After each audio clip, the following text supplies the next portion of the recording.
The Light We Built. Chapter 2. The Question That Kept Appearing. Morning at the Maple Street Diner did not begin all at once. It arrived the way most things did in that town, gradually and without ceremony. The sky outside the front windows was only beginning to pale when Margaret unlocked the door. The street still held the quiet hush that lived between night and day, when the trees along the sidewalk stood dark against the coming light, and the town seemed to be waiting for permission to stir. Inside, the diner waited too. The counter caught the faintest sheen from the street lamp outside. The red stools stood in their patient row. Coffee mugs rested upside down along the shelf, each one exactly where Margaret had left it the night before. The pie case, empty now except for the cooled glass and its reflection, would not stay that way long. Margaret stepped inside and set her handbag beneath the counter. She stood still for only a moment. Some mornings, she did that without thinking. Not for long, just long enough to feel the room before the day began. It was an old habit, one formed back when every day had depended on whether the door opened and customers came through it. Even now, after all that had been built and rebuilt and steadied, some part of her still greeted the diner with a kind of inward attention, as though asking what the day would require. Then she tied on her apron and began. Lights on, coffee started, front windows checked, pie case polished, the chalkboard by the register wiped clean, and lettered again in her careful hand. Breakfast special, ham and eggs. By the time she finished, the first rich scent of coffee had begun to rise through the room, warm and full and promising. It softened the last chill left from the night. Behind her, the back door creaked open. Noah stepped in, carrying 2 wooden crates of eggs balanced against his chest. "Morning," he said. Margaret glanced over her shoulder, already smiling. "You're early." "No such thing," he replied. He set the crates down in the kitchen and stretched his back once, rolling his shoulders loose before reaching for a mug. The coffee had only just finished dripping, but that had never stopped him. Margaret slid one toward him. "You slept it all." "Enough." That usually meant not much, but he looked rested enough to pass for it. His hair still bore the rough shape of sleep, and he had not yet bothered to smooth it down. Margaret noticed and said nothing. He took a sip, looked toward the back window, and smiled faintly. The studio cottage sat beyond the gravel stretch behind the diner, pale in the earliest light. Even from here, Margaret could see the red door catching what little Dawn had found it. "You still pleased with it?" Noah asked. Margaret did not pretend not to know what he meant. "Yes," she said simply. He nodded once, satisfied by that answer. Jack came in a minute later, tying the strings of his apron as he crossed the floor. "You're both already here," he said, sounding cheated by the fact. Margaret raised an eyebrow. "You know where the alarm clock is." Jack slipped behind the counter and began setting out mugs. "I heard the truck go by," he said. That's what woke me. Noah hid a grin behind his coffee. And yet, Margaret said, the truck somehow made it here before you. Jack opened his mouth, thought better of it, and reached for the silverware tray instead. The room brightened by degrees as morning climbed into the windows.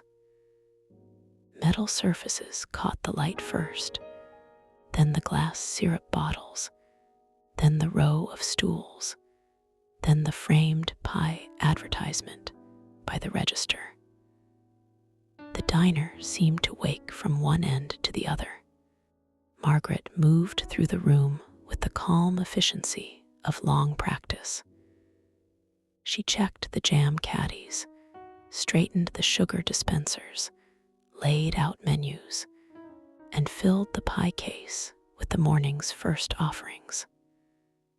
Apple, lemon, coconut cream, not many yet. More would come later if they were needed. From the kitchen came the first sounds of the day truly beginning. The click of the pilot light, the hollow ring of a pan set on the stove, the creak of the refrigerator door. Noah moving easily through the narrow space. No hurry to him, because there never needed to be. He worked the way he built, steady enough that other people found themselves settling to his pace without realizing it. Margaret glanced once toward the back window again. The cottage had changed something, though she had not yet decided exactly what. Not in the diner, not in the work, something in the shape of the life around it.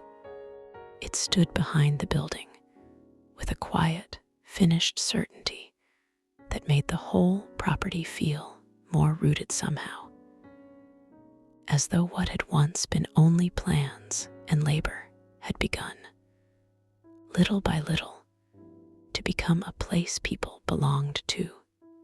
Then the bell above the front door chimed, and the day gave up any further chance at stillness. The first customers were the regulars. They always were.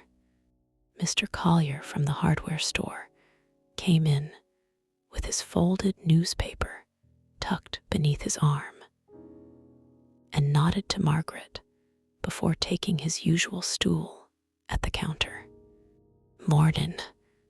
Morning, Mr. Collier. Two farmers followed, their boots carrying the dry dust of fields and their jackets smelling faintly of hay and cold air.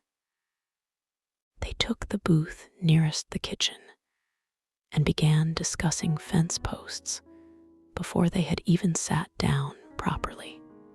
A pair of mill workers stopped in for coffee before their shift. One of them still buttoning his cuff as he crossed the threshold, the other stifling a yawn that lost the battle halfway through.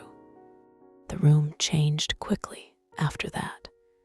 Coffee cups filled, bacon began to sizzle, eggs cracked against the rim of a bowl.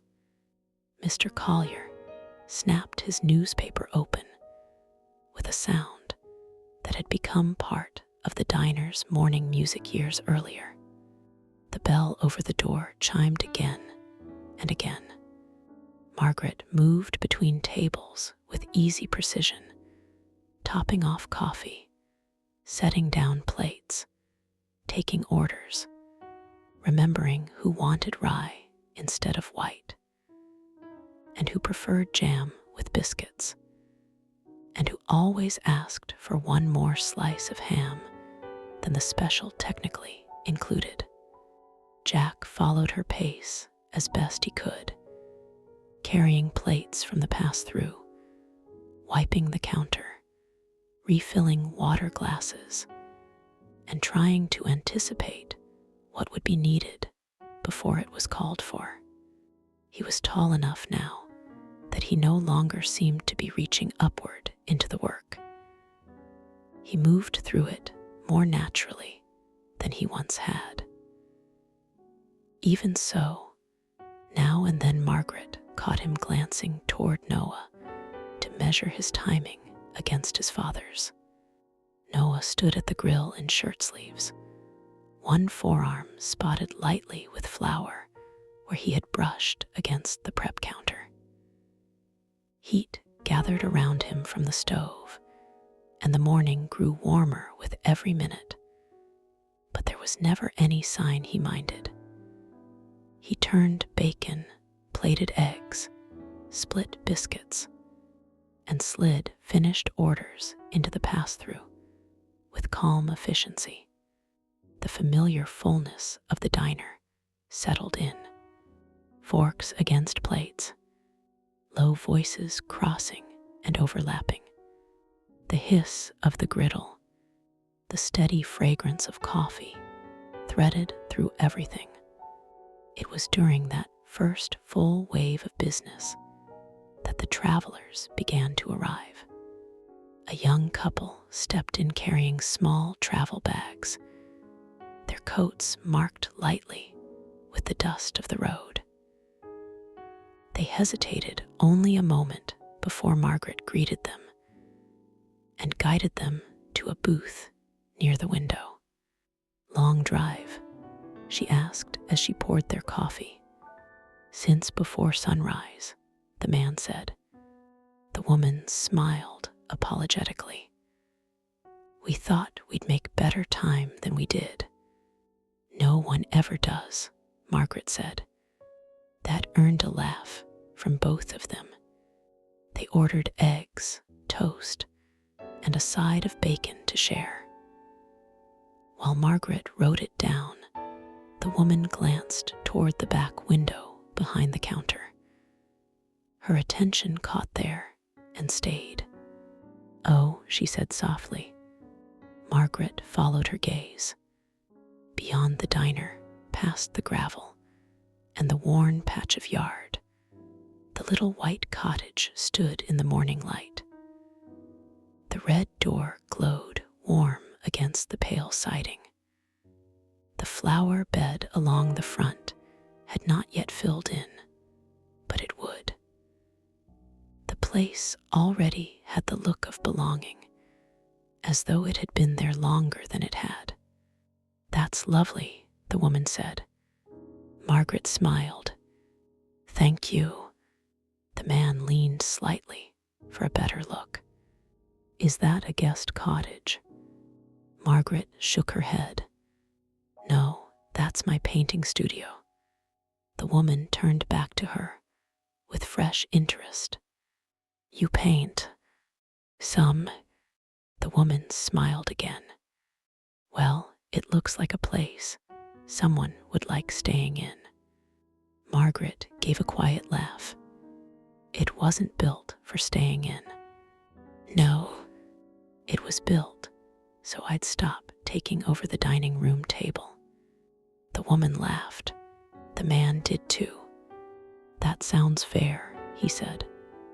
Margaret tucked her order pad back into her apron pocket and moved away.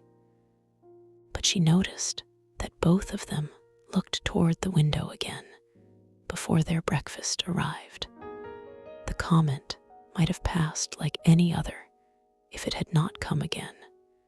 And then again, a traveling salesman stopped in not long after and took the stool nearest the pie case. He wore a gray suit that had kept its crease, but not its freshness, and he ate toast with the distracted efficiency of a man who had been too long on the road to care very much what town he was in so long as someone brought the coffee quickly. Halfway through his second cup, he gestured with it toward the back window. "That little place yours?" Margaret nodded. "My studio. Nice idea." He studied it for another moment. "Quiet out back?" "Usually." He nodded. Folks would pay for quiet. Margaret smiled politely and reached for the coffee pot. We're not in that business. No, he sounded surprised. No. He looked at the cottage again, then at the diner, then back at the cottage. Well, he said, you could be. At the grill, Noah lifted his eyes briefly. Margaret did not look at him. Maybe, she said, and moved on. A truck driver asked nearly the same thing an hour later, though in fewer words and with more toast involved. A schoolteacher passing through admired the cottage and said she had never seen anything so neat and homey behind a roadside diner before. Still, by the time she had gone, the same question had circled the room enough times to become noticeable. Jack noticed it first. He came through the swinging kitchen door, carrying 3 plates, and said quietly to Margaret, "That's the 4th person." Margaret took the plates from him. The 4th what? The 4th person to ask if the cottage is for rent. Margaret set the plates down at a booth.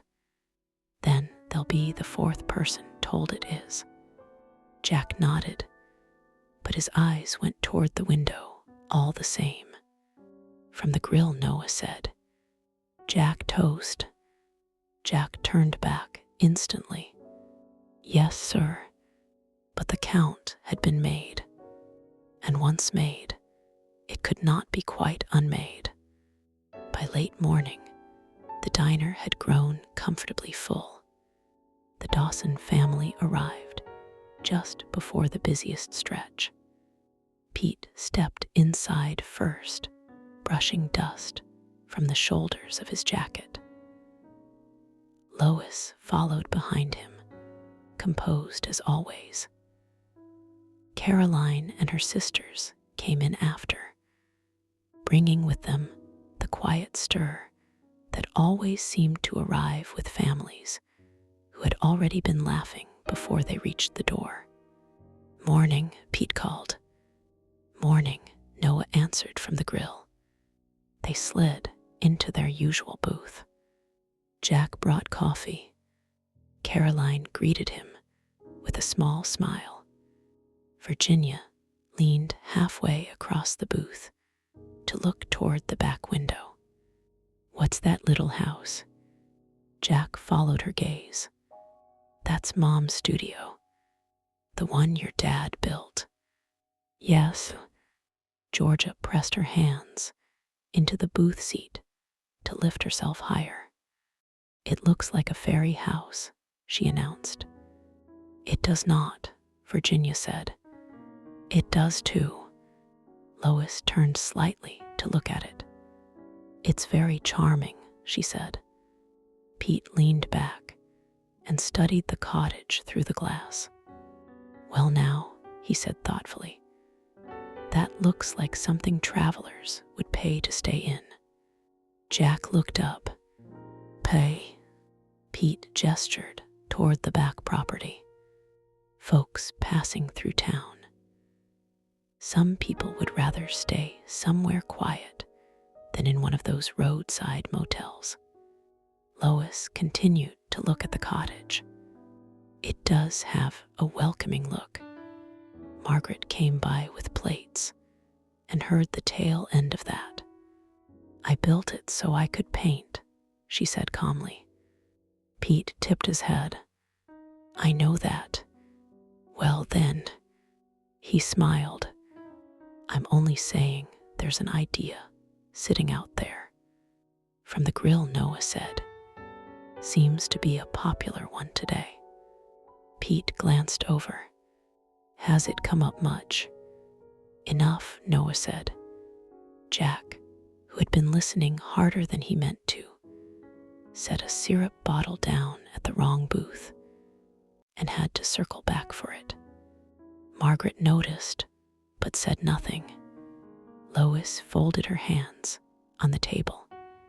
A few tidy cottages behind the diner might do very well, she said thoughtfully. Margaret gave her a look touched with dry humor. And who would be keeping them? Lois answered calmly. Well, not me. That drew a laugh from Pete. Now there's honesty. The room buzzed with the sound of breakfast continuing all around them. But the idea had now settled into the conversation like something that meant to stay. Margaret did not say yes. She did not say no. She simply continued working, while the thought moved around the room like a quiet guest who had taken a seat and planned to wait.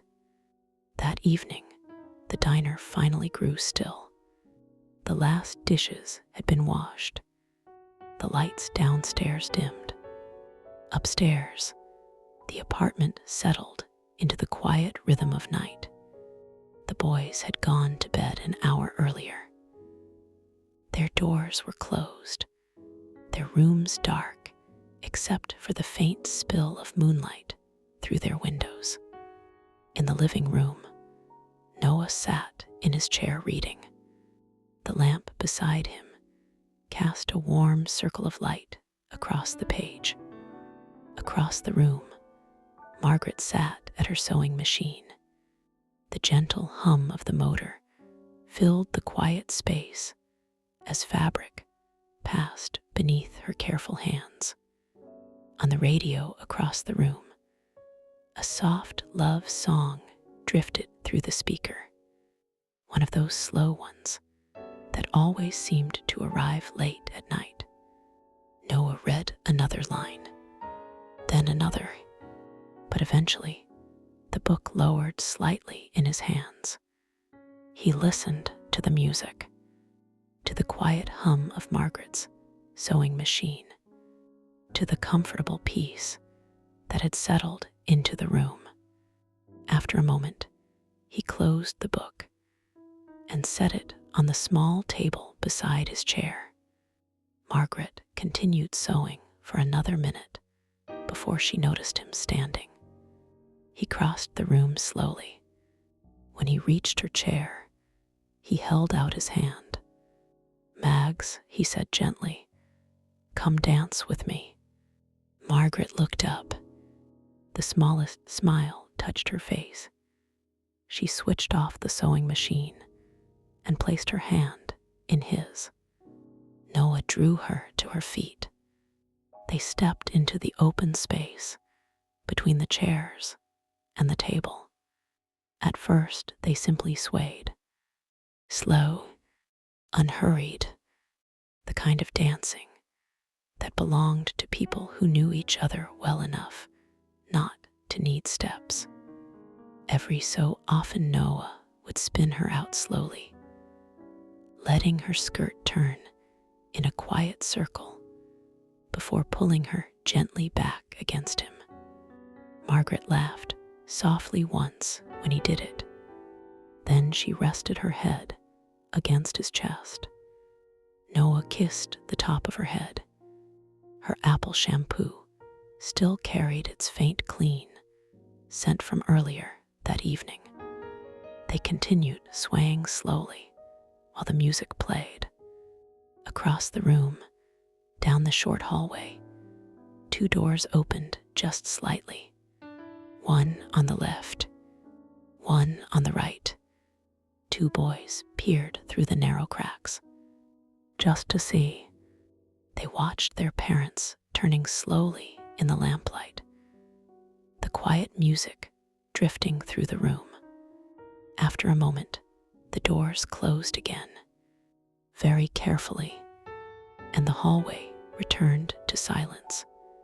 In the living room, Noah and Margaret kept swaying long after the song had ended, and somewhere beneath the peace of that ordinary evening, the question from the morning remained.